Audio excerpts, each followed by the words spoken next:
purpose of this drill is to get power out of the hips in a rotational fashion. So it's a little less of a focus on the arms, although they'll be working. I'm really concerned with what the hips are doing. So we're gonna start with one dumbbell held like this. You're then gonna find a hip hinge. If you don't have a hip hinge, we got plenty of videos on that. From this hip hinge, you're then gonna rotate to one side.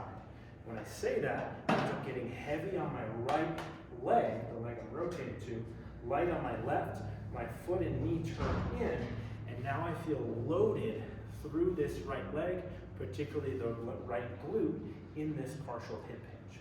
From there, I'm gonna explode, push down into my right leg as I curl this up and press it at an angle. Back down.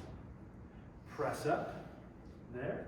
You'll notice this finished position, my chest, belly button, knee, foot are all facing this direction. So I'm not turned like this, where my belt buckle, knees, and foot are still facing forward, so now I'm twisting at my back. I'm trying to rotate all of the way. And then I come back down, press back out. So it's a kind of a coiling motion. I'm coiled here, ready to go, and then I push through my right foot, ball the foot, big toe, heel, and come up here.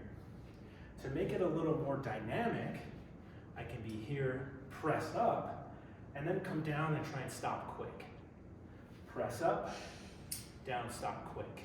Because we want to be able to create force out of the glute, but we also want to absorb force.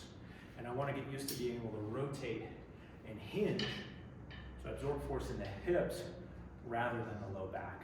So this can be a really athletic movement. It could be a great advanced movement in a low back rehab, or for somebody who's having trouble athletically producing and absorbing force, particularly side to side or rotationally.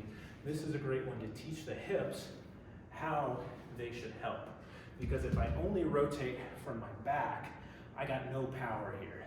A golfer, baseball player would never swing from here. They're gonna get into this hip, and then they're gonna go. So give this one a shot. It's a great movement, but make sure you have a good hip hinge before you start messing around with these rotations.